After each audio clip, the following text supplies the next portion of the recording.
జనరల్గా ఒక 1,00,000 మంది అనుకుందామండి మనం. 1,00,000 మంది తల్లిదండ్రులు కళ్ళగంటారు ఏంటంటే వాళ్ళ పిల్లల్ని డాక్టర్ చేయాలని, ఇంజనీర్లు చేయాలని, లేదా కలెక్టర్ చేయాలని చెప్పి.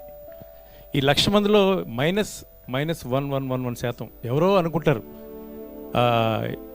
పిల్లలు ఎదుగుతున్నప్పుడు వాళ్ళు పాటలు పాడుతుంటేనో, లేకపోతే నాటకాలు వేస్తుంటేనో, లేకపోతే ఏదో స్క్రిప్ట్లు రాస్తుంటేనో, వీళ్ళని సినిమా రంగానికి పంపిస్తే ఎలా ఉంటుందని చాలా తక్కువ మంది మాత్రం ఆలోచిస్తారండి. అంటే మైనస్లో ఉంటారు వాళ్ళు. ఎందుకంటే ఇక్కడికి వస్తే ఈ జీవితం ఏమవుతుందో ఎవరికి తెలియదు, ఏం జరుగుతుందో కూడా తెలియదు. ప్రతి శుక్రవారం ఇక్కడ ఒక భవిష్యత్తు మారిపోతూ ఉంటుంది. వెళ్ళొచ్చు, మళ్ళీ అదే వెళ్ళింది మళ్ళీ ఇంకో శుక్రవారం పడిపోవచ్చు.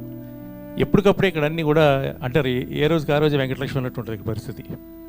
నాకు చిన్నప్పుడు మా నాన్నగారు గుండెల మీద పడుకోబెట్టుకుని నాకుతో కొన్ని భగవద్గీత శ్లోకాలు బట్టి పట్టించేవారు.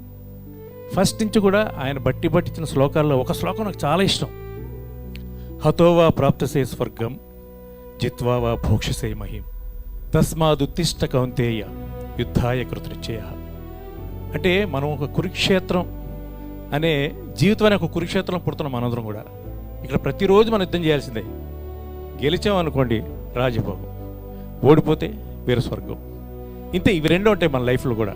అలాగని మనం యుద్ధం చేయకుండా ఉంటే ఏముండదు. ప్రతిరోజు యుద్ధం చేస్తూనే ఉండాలి ఇక్కడ.